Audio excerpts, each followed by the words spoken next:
Hi, folks. Steve Urban here, founder and CEO at Riderflex. We hope you enjoyed today's podcast. And as a reminder, please subscribe to the Riderflex show for updates on new episodes.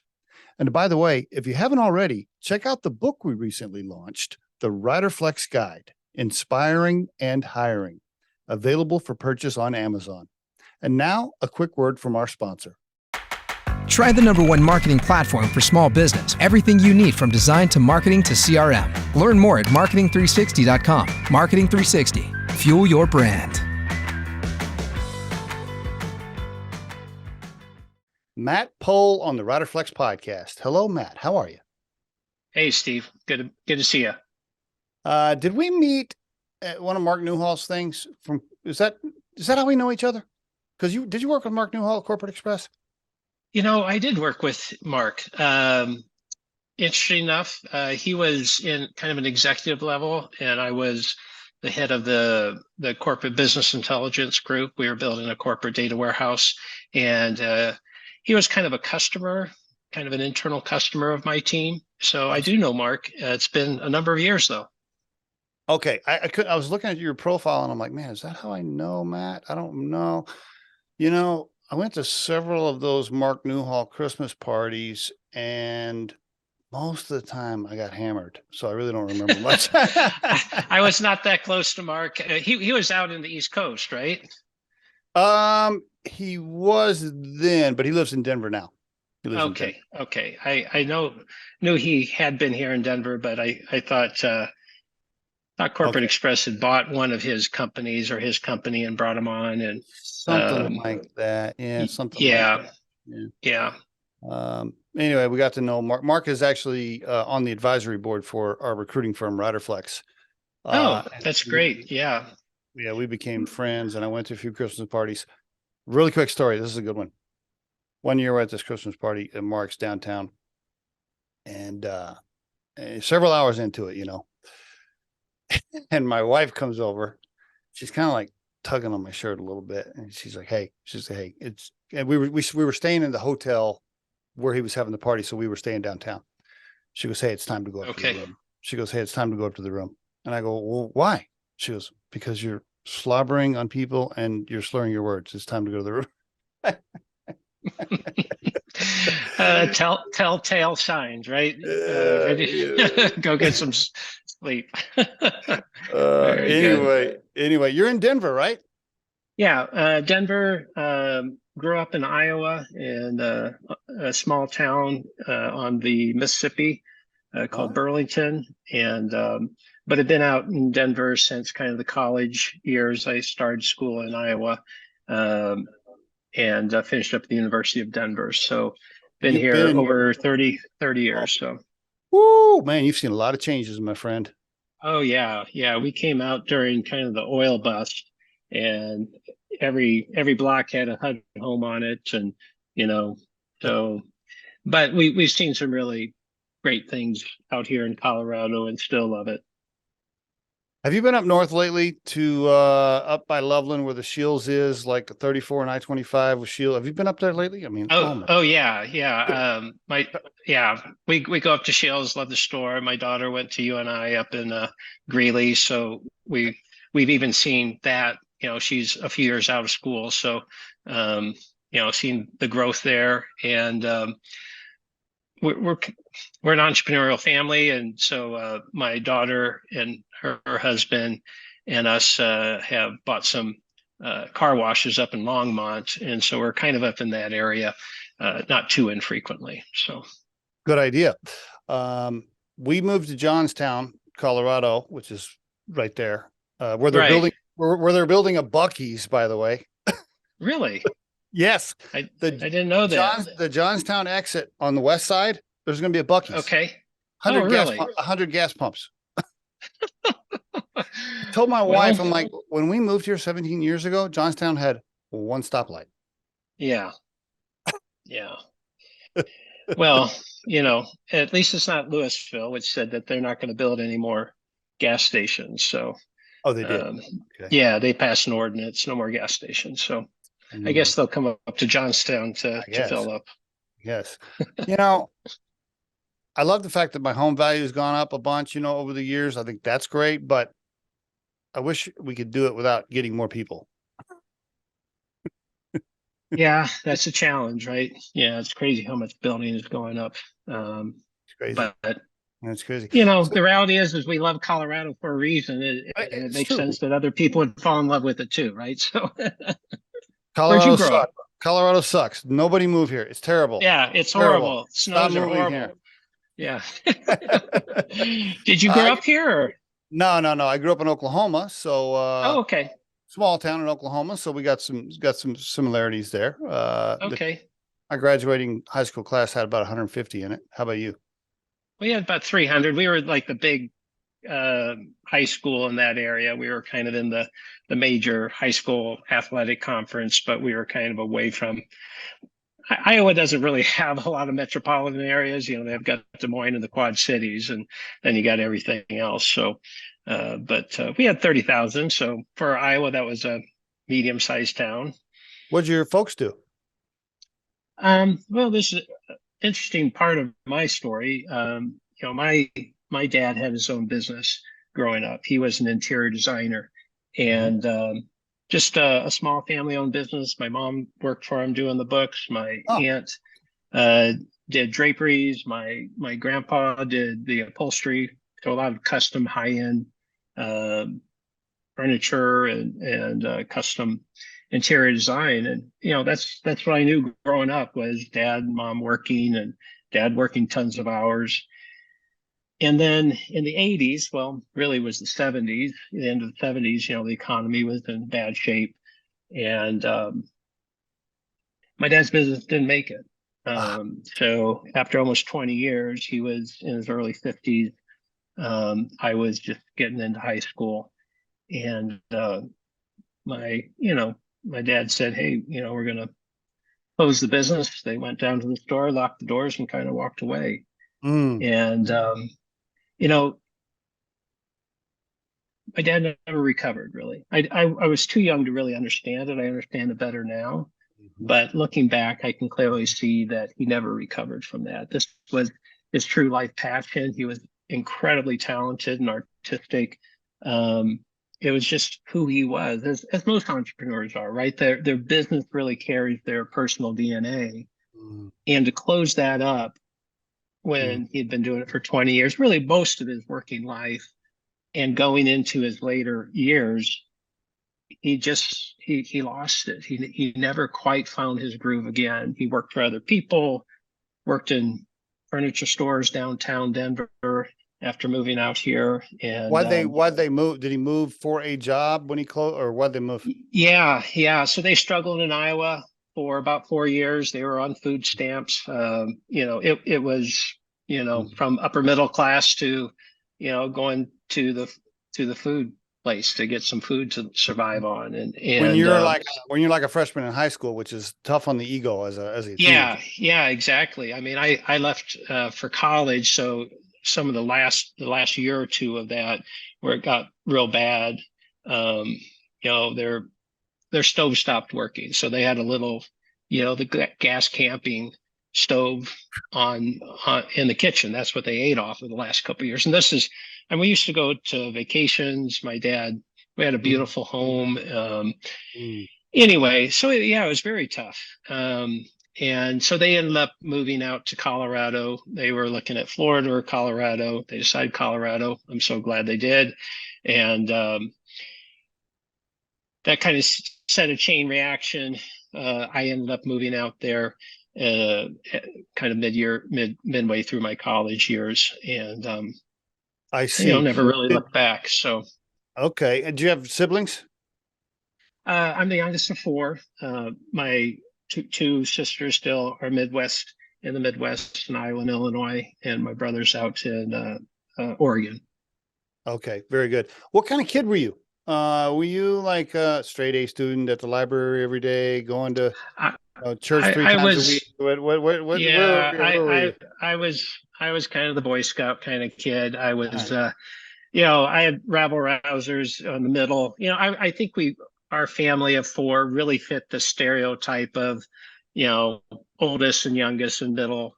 So the rebellious ones were in the middle. I saw they were rebellion, so I tried to be good. And I was kind of a serious kid. I had good friends, played in sports, did, graduate top of my class kind of a thing. I just took things seriously. I always have applied myself. It comes in part from my faith that I believe that I'm given gifts and that someday I have to stand in front of somebody and say, what did I do with those gifts? So it's kind of this life motivator that says everything I have, I need to give 100% in. And so that's kind of translated to academics and then into business success. And Okay, I think it's okay. You mentioned faith. Yeah. So your family that came from your mom and dad, they were yeah, we grew up in kind of a very, I would say, Catholic, more than Christian. traditional. What would you? It was a Protestant denomination, and it was, I would say, close to Amish, but still you can drive cars and have electricity. It was a kind of a small German based Okay. church called the Apostolic Christian Church, and Wow. it was interesting to grow up in. It shaped my faith in many ways, but I've moved to, I would say, a more traditional, non-denominational kind of a faith is really what I adhere to. Well, damn, when you got to Denver in 1986, your mind was like, you're like, oh, whoa, this is. Oh yeah. It was quite a awakening, and in a good way, right? It was, how does this kind of faith really work in the real world, Yeah, right. And so it was challenging and really grew me, but that's been continued to be an important aspect of my life. Good for you. What's the worst? All right. What's the worst thing you ever did? Did you ever smoke pot? No, I didn't do What? that. You never tried? Come on No, now. I don't now, even, Matt, come I on. don't even drink alcohol. So I'm. Have you ever drank alcohol? On rare occasion, I have, but it's very rare. And it was one of those, those in 8th grade where they bring the ex-smoker in to the auditorium and they're And talking through the thing, and they're like, don't ever smoke. And it was like, oh my God, I'm never doing any of that stuff. So I made a vow then to not to take care of this body that I'm given. And you look like you're in good shape, by the way. we I believe in having fun. We laugh a lot in life. We play board games and card games. We have a lot of fun as a family.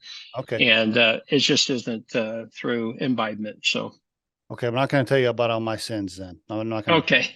Oh, we all have those. We all have a long list. We all have something. What? All right. What is your vice? What is your when you because I have a little, by the way, I grew up in Oklahoma, so I wouldn't say it was hardcore Pentecostal, but we were in church a lot, and my mom is still like full on, every time I see her, she's trying to resave me. And I'm like, Mom, how many times do I got to be saved? I thought it was a one-time deal. Yeah. One-time deal. My point is, what was my point? What was my, what are my vices? What do you ask forgiveness for when you say your little prayer in the morning? Cause I have a daily prayer, even though I sin constantly. Constantly, but I have a daily prayer. And I have like 2 or 3 things that I kind of hit on, What is your vice? Like, what are you like? Hey, I'm sorry. There are some vices that are probably personal, but I would say,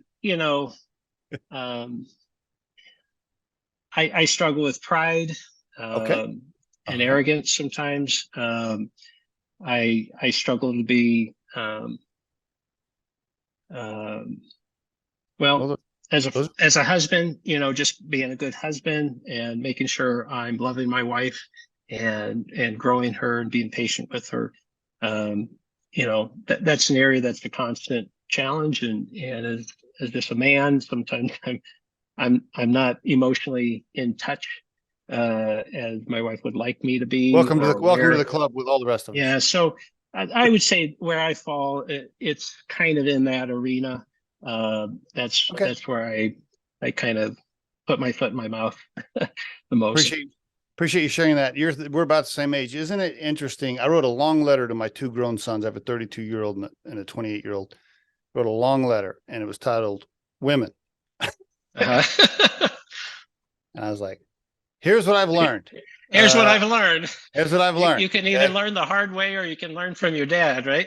Take it or leave it."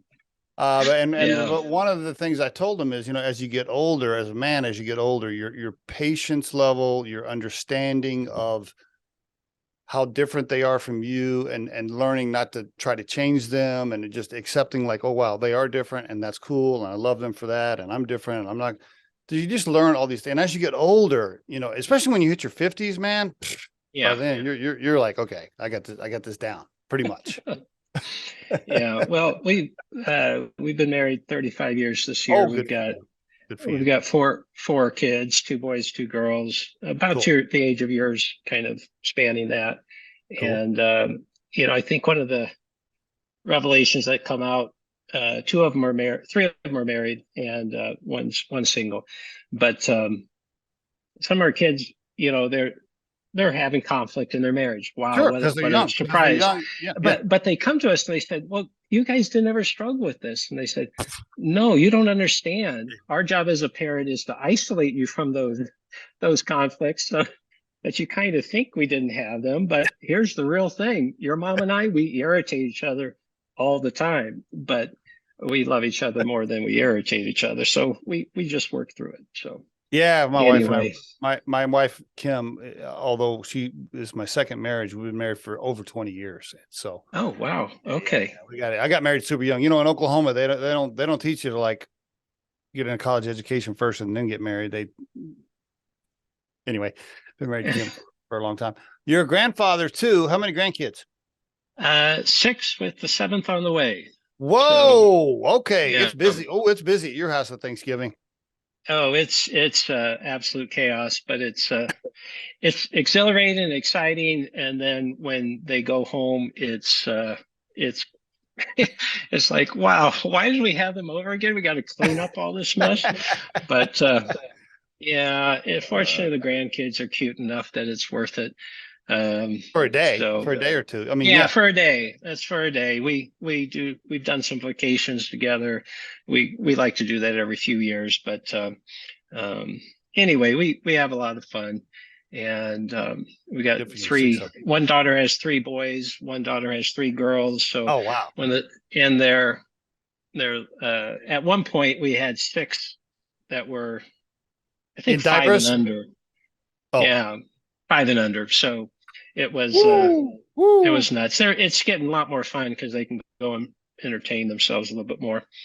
I totally agree. Oh, I couldn't agree more. From like 5, 6 years old until around 11. I always say that, like from 5 to 11, that is a magical period right there. It is.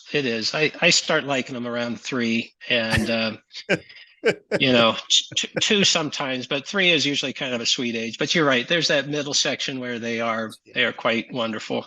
Till they hit puberty, and they know everything all of a sudden. That's rough. And then they get old, and then they get married, then they're 20s, and then they even know anymore. But then they start to realize that mom and dad aren't quite so ignorant. And bingo. I find that happening around from mid to late 20s. Now my sons call me for advice now more than they ever have. And they're like, right. They're like, Dad, what about this? Dad, what about that? But boy, when they were 22, like, oh man, they're not going to call me for advice when they're 22 unless the sky is falling. Yeah, no, that's true. Sounds like a wonderful family, man. Congratulations. Wow. What's your wife do? She and I have been business partners for 20 years. So it's had to learn that. And that has been part of the challenge, working together and staying married and raising kids, all that combined is adds some unique dynamics. But, I think like you said, once you get in your 50s, I think the thing I learned was I need my wife to be successful in business. And before, I think I thought that, but I now know it without a doubt, and vice versa. We've really learned that we're best when we play to our strengths because we're so different. And we bring some really unique capabilities to any organization that we're involved in. And when we, there's areas that we both like to get into, and we butt heads on that. But, in those areas that we really have our core strengths, we really bring a lot to an organization. And so that's what we do together is we build businesses. She loves real estate, so she's done a lot in real estate, but we say she likes to build real estate, buy and sell real estate. I like to buy and sell businesses. And you have a few businesses and entities now. Do you split up do you split the functional duties, or do you split managing the entity overall itself? How do you split your duties up with your wife? Yeah, that's a good question. I don't know that we figured out exactly the correct way, but there are some businesses that are more focused on my skill set. So I lead those. They're like small specialty consulting companies that play off my expertise. Like in the commercial welding business, we work both in it, and we kind of have functional areas or areas of responsibility that we own. And then she basically handles the real estate. That's her gig. And then we have like with our oldest daughter and her husband, we have several car washes, and we kind of they kind of own that. And my wife and I, we kind of fill in the gaps when they need help or strategic ideas or, those kinds of things. What happens at Thanksgiving dinner when your kids are over and there's a car wash discussion and you're like, listen, I think we should put in new vacuums, and your daughter's like, no, I don't think we need new vacuums, and you have a little debate. What happens? You flip a coin? We're, I would say if we could be an Italian, stereotypical Italian family, but we're not. I'm German, my wife's Korean, but we have real strong beliefs. We've really raised our kids to have strong opinions and to stand up for those. We do it in I wouldn't say always calm, but in a non-degrading in a positive way. So we have strong debates and share opinions, and then my wife usually makes the final decision. It's kind of where it comes down to. She has an intuition that usually goes beyond my analytical skill set. So, when it comes to really, gray areas, my wife usually gets the last call because she's usually right. So I like that. Your wife's Korean. That brings up an interesting topic. How'd you meet her? Interesting story. In our high school, we had multiple middle schools that came into the high school. And so in ninth grade, our different high schools or middle schools came together, and our last names happened to be, alphabetically right next to each other out of 350 kids in our class. And so we had lockers next to each other. We had homeroom together. And I was a little bit dense back then. And so it took me a while to realize she liked me. And she tells the grandkids that she chased me for several years before she caught me. And the grandkids just love that. And I think it's because they actually think that like she was physically chasing me, around the yard when she caught me. But so we started dating in between our sophomore and junior year in high school. And then we got married after college.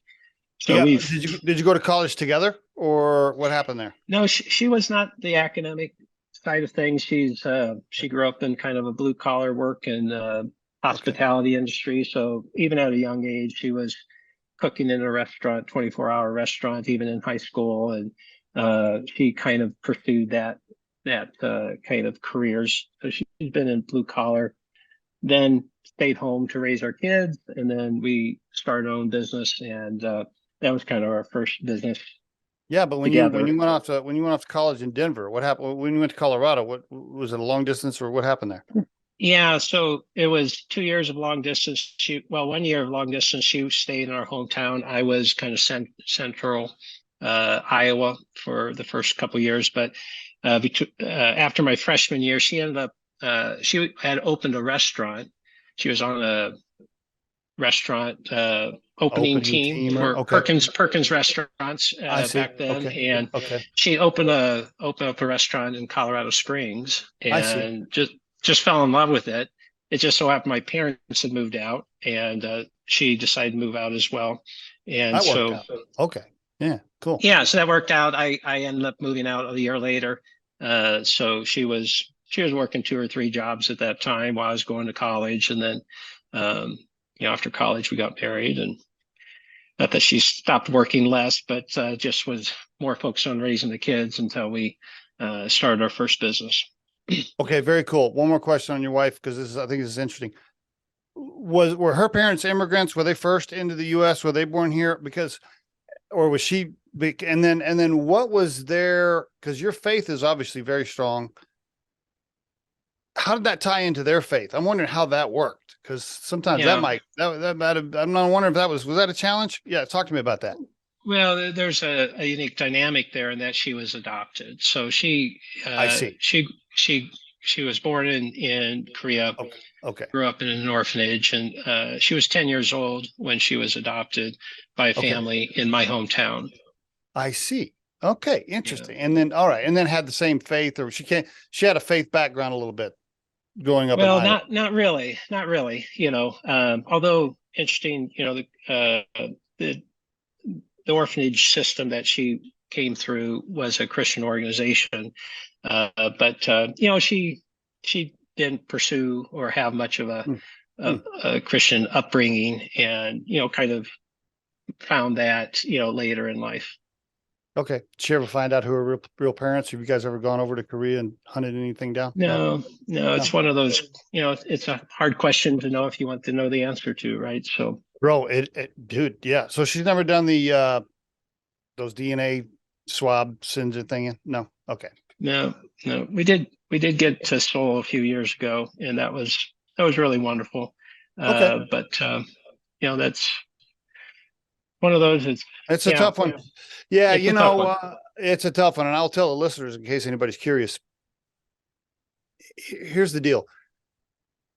Unless you're comfortable finding out stuff that you may not want to find out, don't send it in.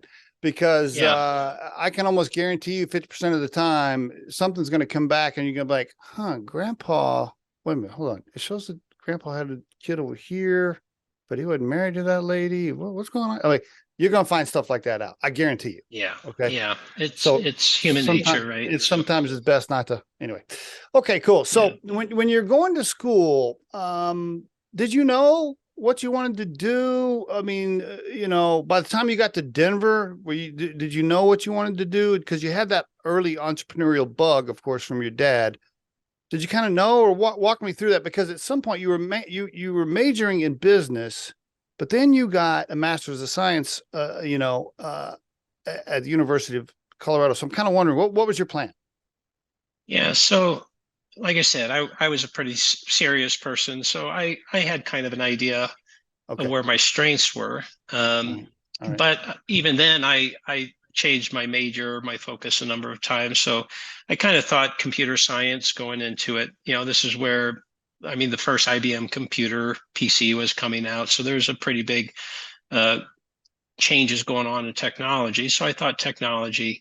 And then I took some economics classes I went to a school called Central College in Pella, Iowa, and just had this wonderful professor. And, like a lot of times in college, you get this one professor that kind of changes you. And this professor did that. I just fell in love with economics.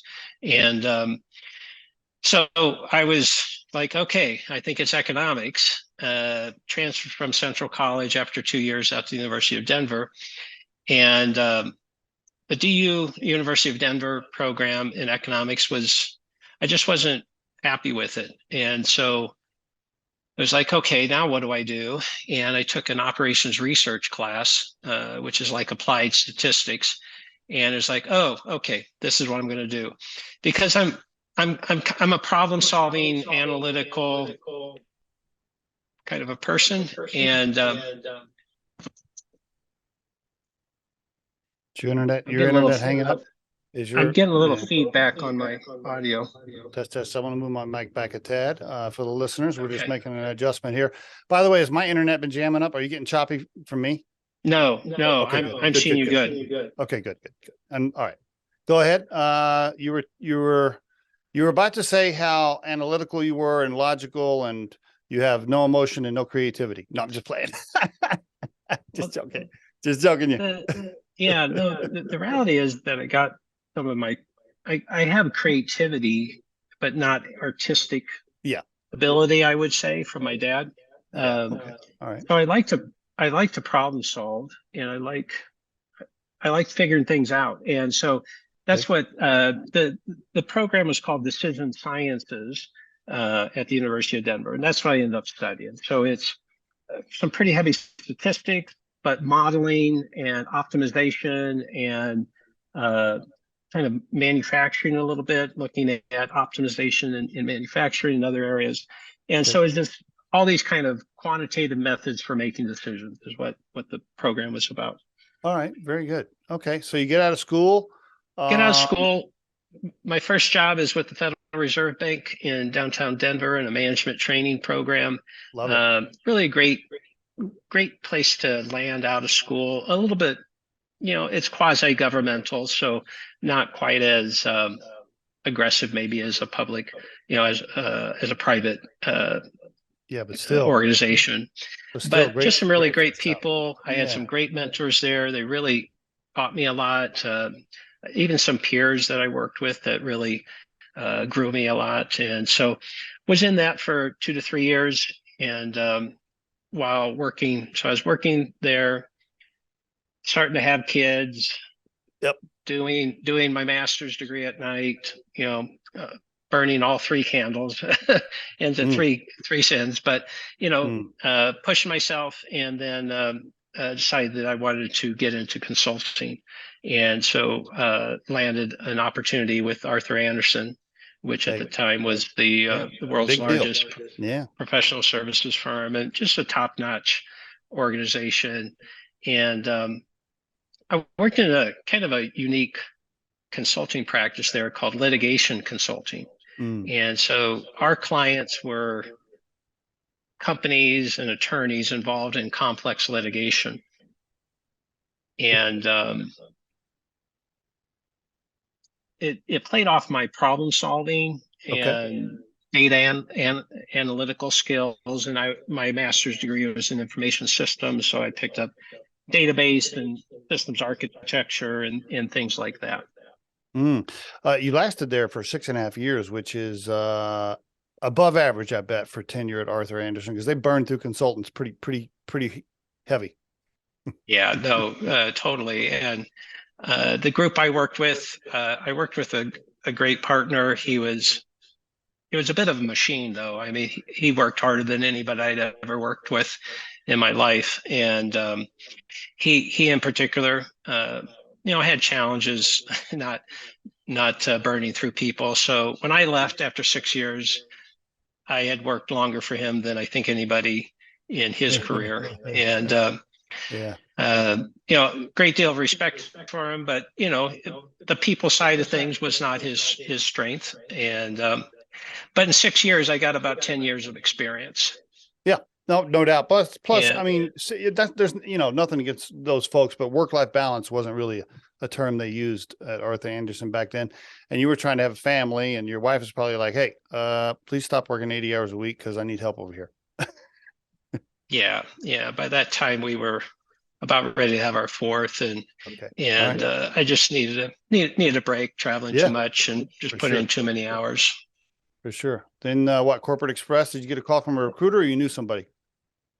I just started looking. The work I had been doing kind of paralleled what at that time was kind of a new area for technology called data warehousing. And so one thing about litigation consulting is you're brought in when there's a big lawsuit against a company. So you're always brought in when there's this kind of negative thing going on against the company, or litigation by its nature. It's made of conflict, right? And You don't really control deadlines and stuff like that. So it's kind of a unique work environment there.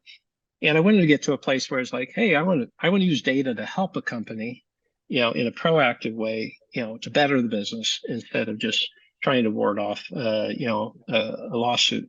Yeah. And so just started looking and ended up getting hired by Corporate Express and worked for really bright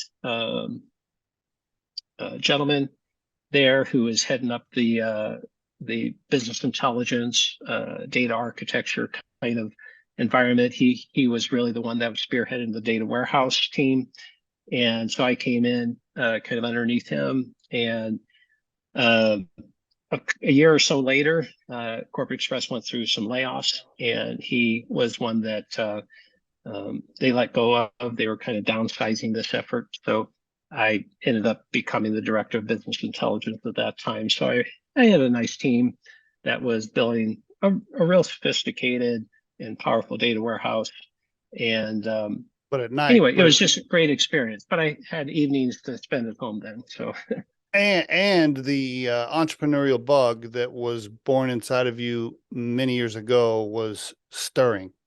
it was. And now you caught it just right, because I had worked at a quasi-governmental entity at the Federal Reserve, Arthur Andersen, high-end, high-demand accounting firm, Corporate Express, an actually very functional large corporation with high expectations and a lot of good people.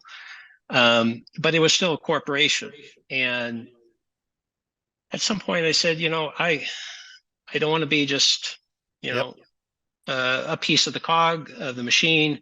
I want to be able to impact things, and I want to have my own business. And so that's when, kind of mid-30s, had 4 small kids, left a 6-figure income and no insurance, and walked out into the world. And, being the brilliant entrepreneur I am, this was 3 months after 9/11.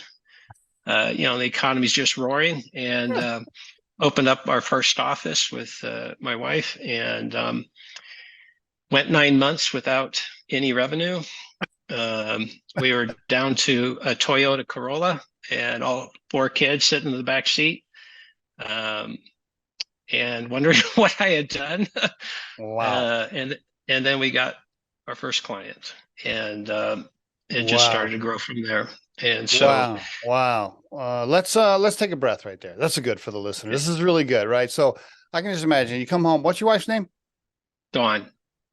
You come home, you're like, Dawn, hey, look, here's the deal. I know I'm making like 200 grand a year. I know I got 4 small kids and you don't work, and I know 9/11 just happened and the market is shit right now, but I'm going to quit. And she goes, okay, well, how much is this going to pay? This new gig, how much is it going to pay? And you're like, well, I don't know for sure. Big fat question mark there. I don't know for sure. She's like, what about insurance? And you're like, well, we're going to be on Cobra for a while, or whatever you did. I don't know. Yeah, that's right. Right. Yeah. She's like, yeah, okay, well, I love you and I support you, but please don't mess this up. Well, we had been talking about it, and she knew I was unhappy. And I think especially, I believe that especially for men, our work really defines who we are in a great deal. And for me, it's always been important that I'm doing something I believe in, and that I'm growing from. And I felt like I had kind of hit the limit there at Corporate Express. Yeah. And interesting, I said, I'm going to start 2 businesses. One is data warehousing consulting, and one is this legal consulting, kind of like what I did at Arthur Andersen. Okay. And so I figured, okay, two horses in the race gives me a better shot of, so I got some, I did have thinking back, I had a data warehousing gig that took me through 9/11. It was after 9/11 that we opened up our first office for our litigation consulting business. So I had been out on my own for about a year, but at 9/11, my data warehousing gig basically ended because of, they needed to cut costs right away. So, so then that was kind of we had saved up a lot of the money I'd done gained from the consulting gig. Yeah, but you're burning through that pretty fast. Oh yeah, so fast, so fast. Oh, it was stressful. And it's not like, and you're not a trust fund baby, so it's not like you can just call mom and dad. No, my parents, I had been supporting them in some way, in some shape, for a few years. But it was stressful. It was defining for us. We have a picture of that first office that it was a rat's nest. It was a former Alcoholics Anonymous meeting room, and it was just from all the smoke, the panels on the roof were just black, and it was horrible. And so we spent the kids' Christmas break that year. We were just tearing up. We were fixing it up ourselves. I'm not a carpenter, but I put up some walls, and we did some stuff. And this picture of us is of the kids with their painting clothes and paint all over them. And we call this picture a family under construction. Ooh, I love it. I love it. Is that still hanging in an office somewhere? You still got it hanging up? We still have it. And it's kind of those, you get those little snapshots through life. And that one was, I think, a real defining one for us. That's so wonderful. Oh, wow. That's great. Okay. So you ran that business for 16 years, which is, by the way, hey, anybody that starts a business and has it for 16 years and makes a living off of it for their family for 16 years, that is a victory, my friend. I mean, that is not a small thing. So for all of you listeners out there, when you see LinkedIn, when you see these little LinkedIn profiles and you see somebody like business owner, founder, 16 years, like they supported their family for 16 years with the business they started, that is a big deal and very hard to do. So congratulations. Yeah, it is. Ran it that long. How big did it get? How many employees what was your max revenue and employee count? Like, how big did you get it? Well, there's really, I think of it as two seasons of our business. The first 12 years and kind of the last 3 or 4 years. The first 12 years, we had what I would call lifestyle business, right? It was a business that supported my family and our lifestyle. Dawn and I worked in it every day. We ran it, and we had between 8 and 12 employees, kind of fluctuating based on projects, because it was a project-based business. At year 12, we had a business broker approach us and say, "Hey, have you ever thought of selling your business?" And it was like, "No, not really. Hadn't really thought about it." And he said, "Well, can I give you a valuation on your business?" I said, "Okay, that's fine." We sent him all the information. He comes back, and the valuation on the business is like, it wasn't nothing, but it's not something that's like, "Oh, okay, we'll sell it and we don't have to work anymore." Yeah. And Don and I looked at each other. It's like, wow, 12 years, all this risk we've taken, that's all it's worth. And again, it wasn't a small number, but it wasn't life-changing. And so it was like, okay, what do we do? Or we have another 20 years to work. What are we going to do? And it was like, well, we could just kind of keep on doing what we've been doing. Which is fine. It's a lifestyle business. Right. It was supporting your family. Yep. No problem. Nothing wrong Absolutely. With that. We were able to save for the kids' college, make some real estate investments, all this kind of stuff. And so it was a good business. But to be honest, at 12 years, that's the longest I had worked at in something. And I was feeling a little bit stale. And all right. So kind of faced with that, it's like, okay, what do we do? I mean, and so we made a decision. We said, we're going to have to work either way. This is a good value. It's a good asset, it's a good business. Let's just make it better. And so if we're going to work hard, let's work different so that we are creating value. And so that kind of set me on this journey to say, well, what causes a business to have transferable values so that somebody else would want to buy it?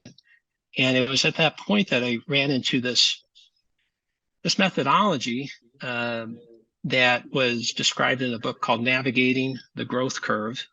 And the author, James Fisher, after I read the book, I'd been given it by another CEO that was in our business park who he said, "Hey, this is the thing that helped me the most. And he had a much bigger business. I said, oh, okay, well, you've got a bigger business. Let me read it. And it was very intriguing. And what at its core is like businesses go through these different stages, and you kind of have to know which stage you're in so that you can know how to operate your business at that point. And the story was, it was a business book, but it's written more kind of as an analogy, just a story. And a lot of the storyline was in Boulder, Colorado. And it's like, oh, that's kind of odd. Boulder's a beautiful place, but it's kind of odd that it's right here in Boulder, right down the street from me. And so I researched the author, and sure enough, he lived right here in northern Denver metro area. And so I connected with him, spent about a year going through a program with him. And one of the things that I'm able to do, one of my strengths, is to basically connect dots. So you give me point A, you give me point B, I'm gonna figure out how to make that into C, D, and E. And so I kind of took his methodology and applied it kind of in my own way to the business. And what we saw was incredible. It was really unbelievable. We went from, I think we're around 8 to 10 people around that point, which is considered stage 1 by this methodology. And we started to change things. We started to make the changes to fit the business to the stage of growth we're in and follow the rules for that stage. Okay. And in 3 years, we went from around 8 to 10 people to, we were in the 30s, I think around 34. And that's stage 3, and we were about ready to go into stage 4. Wow. And the crazy thing is, during those 3 years, we tripled our business, tripled the number of people, more than tripled the revenue. Last year we were doing about 4 million. Okay. And we had hovered for those 12 years. We were 800,000 to 1.2 million was kind of the band. You get a big project and it would be up, and then you wouldn't get it the next year, so you're down. And that was 12 years of life. And but yeah, we were closing in on 4 million in revenue by year 15. And it was at that point that some executives from one of our biggest competitors came. They had decided to leave a big company, start a new business, and they wanted to buy our business as kind of their platform business to launch this new entity. And we'd never gone through that process. It was very foreign. And yet at the end of the day, Dawn's very good at negotiating, so she negotiated a great deal for us. And what was very intriguing then is, at the end of that 15th year, right at the 16th year, we sold the business. And what we sold it for, we could look at that number on paper with a signed agreement and look back at what we had the valuation at year 12. Yeah. And it was 10 times the figure. Nice. In 3 years, we multiplied the value of the business 10x. And it was this methodology. It wasn't everything, but it was the core to understanding for me to get unstuck as a business owner, because I feel like I'm an intelligent person and I'm a creative person, but I could not figure out the answer. And we had 80% of the answer. It was this missing 10 to 20%, that missing ingredient that I didn't have, that I couldn't think of on my own, that kept me from growing. And once I had this roadmap, it really allowed us to understand how companies grow. And that's so, yeah. Okay. Yeah. Now, and I'm assuming, okay, so that leads you right into, okay, I learned a ton. This was successful. How can I now take this, since I sold my business, because I don't really want to retire. I'm not old enough to retire. Let's take this knowledge and this experience and all these learnings and turn it into a different service, which takes us to ReWild Group. Is that right? Yeah, exactly. So the inventor of the methodology, he saw what we had done with the methodology, and he said, he had not really been able to monetize all his research and all his findings in this framework that he had developed and that I had personally experienced, success with. And again, it wasn't my invention; it was his invention. So he approached John and I and wanted to see if we could help him monetize his business. And so that's when ReWild Group was formed. Okay. We got into a brand new startup business, which I had sworn I would never do again, and got into this. And startups is just hard. It's tough. Oh, no doubt about it, bro. And yes, absolutely. Being an employee is way easier than being a startup executive. Oh, absolutely, absolutely. And about a year into it, James said, Matt, he's older, I don't remember his age, but older than me, and he was like, I'm not up to the startup stuff anymore. And I said, I understand, James. I've got too much skin in the game now. So you bought his shares or bought his units. Yeah. So I acquired the IP and the company, and so we've been at this about 4 years, I think, and you own 100%. You and your wife Dawn own 100%. Okay. Yeah, we own it now. James, in a positive way, I think of him as like a mad scientist. He just has all these brilliant ideas. Mm-hmm. But that creativity doesn't necessarily make you a good implementer. Operator. Yeah. And so because I had seen the methodology work and I can connect the dots, I was able to take his methodology that was really only he could really implement it. And we had to weed out all the complexity and get to the core truths and principles. And so that's what we've done over the past several years, is to refine it and make it applicable and reusable and scalable. And so that's what we've done. We've created something called Organizational ReWilding. The name ReWilding comes from this kind of scientific idea that ecosystems can get out of balance. Natural ecosystems tend to get out of balance because humans mess with it, right? And so rewilding is this idea of understanding what is missing in that ecosystem and infusing that into that ecosystem, so you get back to this natural balance, which really is its natural wildness. And so rewilding is that idea of reestablishing this balance by infusing a missing element. And that's what we do for businesses. We identify what's missing within the ecosystem. We see a business or human organizations as ecosystems, that they're complicated. There's many interrelated parts, and it's not a machine that you can just isolate this one part and say, okay, I fixed that cog, now it's all going to work again. It doesn't work like a watch. It's not that easy. No, it's not that easy. It's not that way. So what you really are trying to do is see from the surface symptoms that you're seeing, what's really going on underneath that surface, and looking for those root causes. And that's what we've developed, is the ability to see what's unhealthy or not as strong as it needs to be, or completely missing. We infuse those, and what it does is it strengthens the organization. It creates these great ripple effects throughout the organization. And it kind of, I wouldn't say totally eliminates, but it mitigates a lot of the surface pain that is keeping the business from growing. And we use the stages of growth concept to help people know where they are in these stages, that help them really focus. And what we find is that most business owners have 80% of the answer.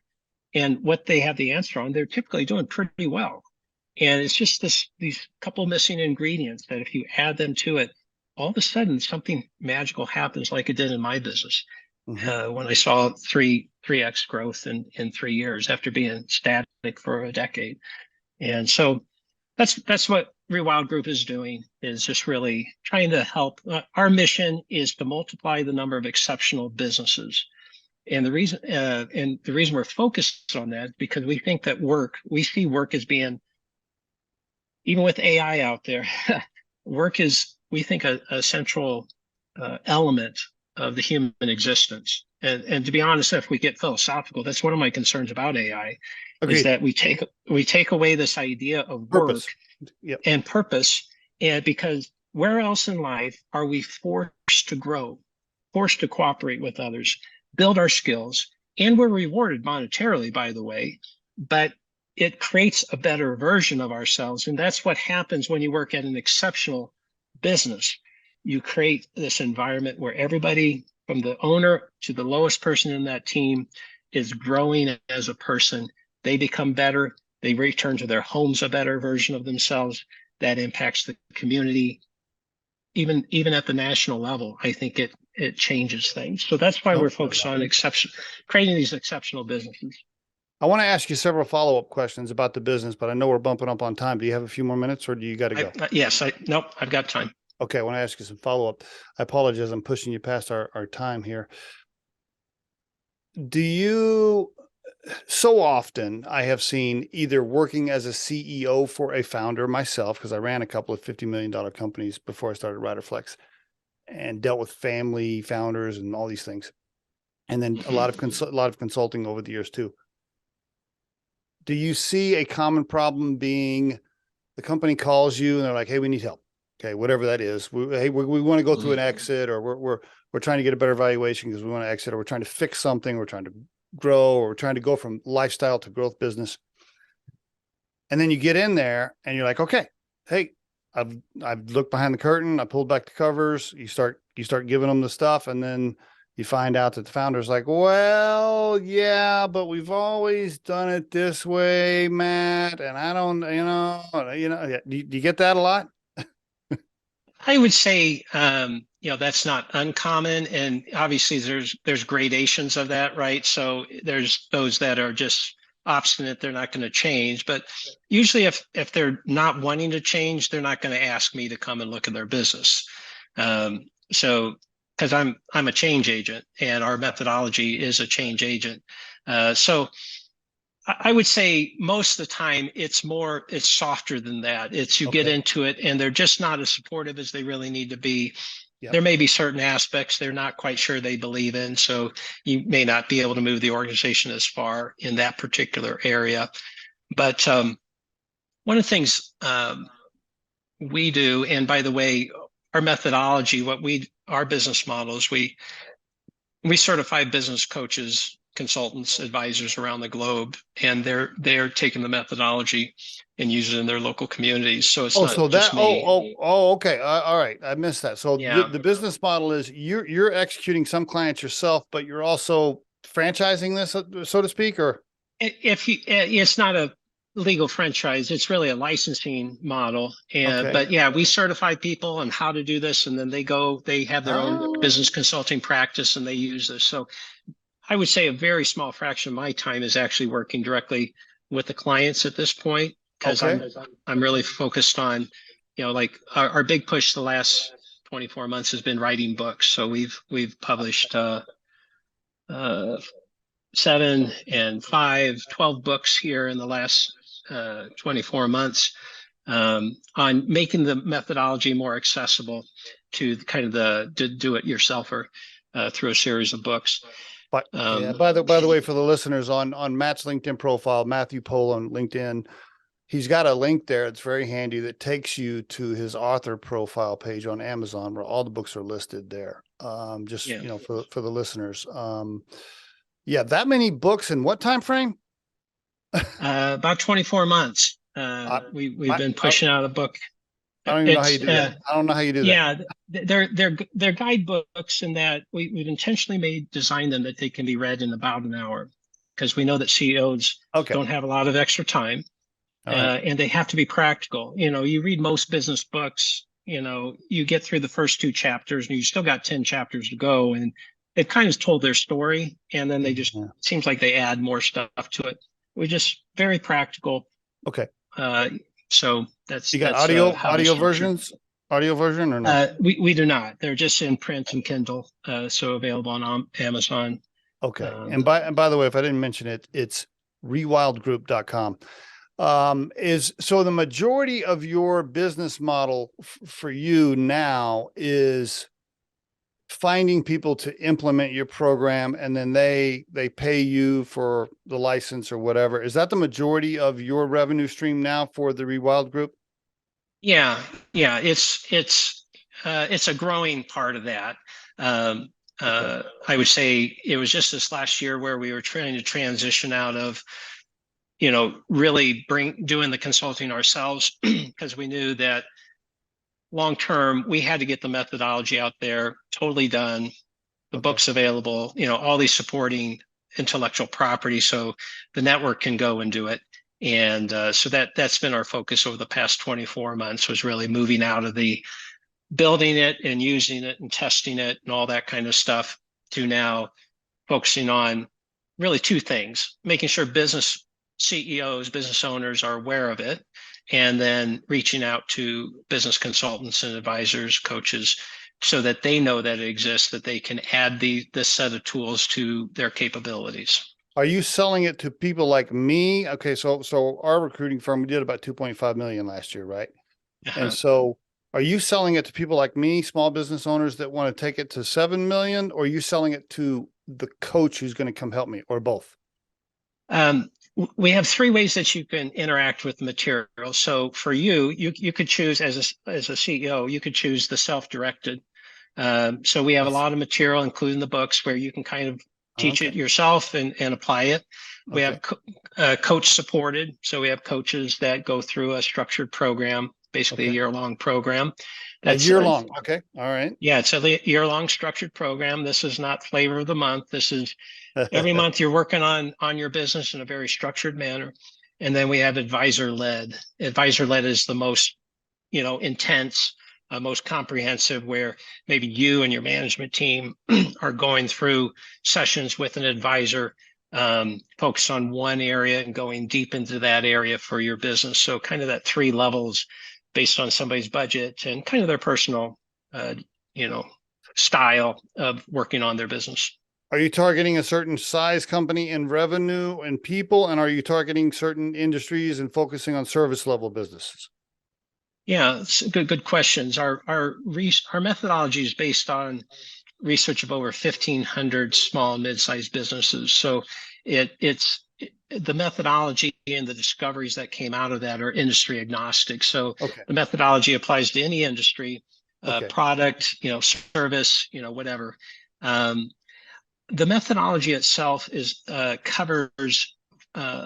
It's based on the number of employees. The stage you're in is based on the number of employees. I see. Okay. And it goes from 1 employee to 350 employees. Okay. So that's kind of our target market. Now, some companies that maybe they're 500, typically when you're to get to 500 or 1,000, you're really a couple operating units that are under one legal umbrella. So yes, you can, those operating units can use the methodology without any modification for their particular part of that overall corporation as well. Now, okay, thank you for sharing that. Now, the challenge I would think would be, companies that are between 1 and 20 employees that haven't raised any PE or VC money and are living on cash flow that's pretty tight. They'd love to have you, but they don't have the money to pay you. How do you deal with that? Well, and that's why we have the self-directed and coaching offers, because, and we're just about ready to, we'll be launching, we're beta testing down in Australia, a new concept called growth groups. And it's essentially coaching, but it's in a peer group kind of a setting. And growth groups, again, not the flavor of the month, not a social get together. This is people who are serious about growing their businesses, and they come together with like-minded CEOs, share a common methodology in a structured 18-month program that the goal is to get you from whatever stage you're in to the next stage. And that usually means about a doubling of your business. And so those are more budget friendly. Even the advisor services really aren't that expensive. We work with stage 1 to stage 2 businesses. So stage 1 is 1 to 10, stage 2 is 11 to 19, and stage 3 is 20 to 34 employees. So we still work with those kind of businesses. Many of our offerings are budget friendly for even that size of business. You said something else that scared me a little bit as an entrepreneur myself. As a small business owner, anytime somebody tells me 12-month contract, if I hear the words 12-month contract, I'm like, oh, I don't know. 12 months is a long time in the life of a startup. What do you have any shorter versions? Yeah, our 12-month coaching program can be accelerated. So that's our what we call our steady pace. We've got the I can't remember what we call it. We have a clever name for it. Okay. I'll call it quick pace, but you can do Okay. that in 6 months as well. You just kind of, instead of meeting once a month, you meet twice a month and you get through the materials quicker. Okay. But there's only so much change you can push into an organization Agreed. effectively. Yeah, understood. And so there's a balance there. Yeah, understood. No, yeah, I get it. You pay month to month, you have to pay the whole year up front, or how do you bill them? Each of our advisors, kind of has some flexibility there, but basically it's you pay as you go. So if it's a 12-month program, you'd have typically a 12-month payment schedule. And then the licensee pays you your portion, I guess. That's your model? That's right. They pay a fee for using the intellectual property. And does the top line hit you and then you pay the licensee, or does it come the other way? Comes the other way. That keeps us out of the billing, collecting. Yeah. They run their consulting business. They just pay us as basically we make money when they make money. That's kind of our model. What if they get paid by the client and they don't tell you? They're like, oh yeah, they never paid me. No, I'm just playing. I'm just being cynical. Yeah. No, yeah. Chasing cash is pain in the best. Okay. Yeah. No, we've got it set up nicely because the IP is so rich in content. They, when they get a new client, they get access to that IP for that client. And so there's some nice, what would you call that? Gatekeeping or, Okay. Very good. Two more questions. I'm going to wrap it up. Without giving away your secret sauce, right? Because I know my next question ties into what you get paid to do for a living. So I don't want to ask you to give, the whole thing away for free. But you mentioned earlier, there's so many different things that could be wrong on why the growth isn't happening. And it's so true. It could be people, it could be a process, it could be a product line, it could be, who knows? There's so many different pieces, right? It's not black and white. And your job is you go in there and you're like, okay, let me find which one of these chess pieces is not moving in the right direction. Right. I'm sure that you see a pretty common thread, right? You could probably overall, you could probably kind of rank them like generally like these three chess pieces are usually, they're like 50% of the time it's these, 20% of the time it's these. So how would you rank like the top one if you had to force rank? If you had to force rank what you see the most often, is it talent? Is it they didn't see a revenue avenue, or they saw the revenue avenue and they aren't executing it? What is your most common thread, you think? Well, let me answer a couple ways. First, we see the chess pieces in your analogy as really the elements. So what we tend to see is that there are elements that are not on the board. They don't have their rook. Okay. They're missing a few pawns. Okay. Their bishop, you only have one bishop instead of two. So we look at it not at those, what are the surface symptoms you're seeing? What's the most common one? What we're looking at is what element are you missing that it is underneath and that's causing these surface challenges. Our methodology actually identifies the 5 most common challenges you will face as a business owner based on your stage of growth. And that's just part of our methodology that's available on our website. And so you just go and we've got a tool called the Matrix, the Stages of Growth Matrix, and it has all this information on there. You can download it from our website. So we've already gone through the research to say, what are the 5 most common challenges?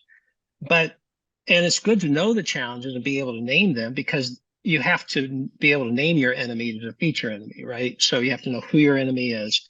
And so that's a good place to start. But usually just knowing the enemy is not enough. You have to understand what's going on underneath. And so what we've developed, you see this because of my background in technology and data and all this stuff that we kind of led up to here. We've developed an analytical tool that actually takes some input from an assessment that you do online, and it shows you where you're misaligned to what you need to be doing for your stage of growth and what are the top 5 elements that you need to focus on. So it gives you a very clear to-do list, and you can then go and tackle those on your own, self-directed. You can get a coach to help you. You can get an advisor to help you. We want to be helping businesses.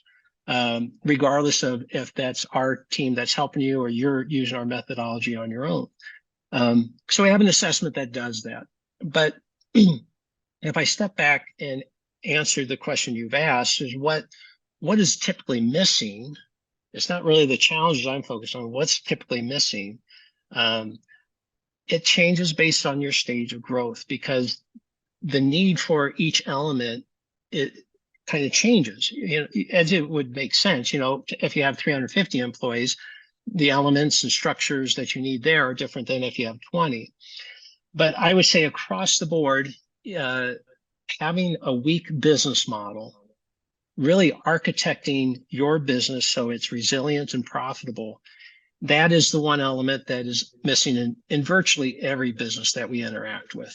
Okay. It may not be the top element. It may not be causing the most pain, but it is causing pain in virtually every business.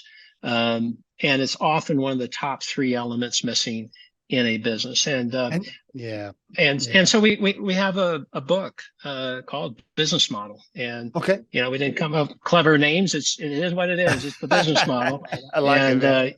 And you go get that book, and it helps you understand what business model means, because it's a bit of a vague term. It is. People use it to mean different things. We've just really put it into some very tangible things. If you fix your business model, if you strengthen your business model, I would say, and this applies to a startup or somebody who's even thinking about launching a business. Think about your business model. You have your business plan. You may have your marketing plan, but your business model is kind of the thing that ties all that together. Understanding what business you're in, who you serve, how you're going to make money, different structures like your staffing, all different kinds of things like that, all add up to having this strong business model. And so that would be the element I would say is the most prevalent. Appreciate you sharing that. I would almost guess a big part of the reason the business models aren't solidified up front is because a few folks get together, they have this idea, they throw it out to the marketplace, they start making a little bit of money. Like, oh wow, we have revenue. Cool. Let's open up a checking account. And then they just start going. They just start hustling. And it's like 4 years later, and they're like, what's our model again? Like, what are we doing? That's right. And it's business model by default, or by happenstance instead of by design. That's great. Yeah, by design, right? And it needs to be a conscious, decision what business model you are embracing. That's great. Great stuff, Matt. Last thing. Last question. What are you going to do with this? Are you looking for another exit now? Like, are you like, now that you've had one big exit, successful exit, is that the plan now? Or is this a long-term lifestyle play for you and Don to just kind of, ride the wave here for 10 years or so? What's the plan? Well, I would say there's 2 parts to that question.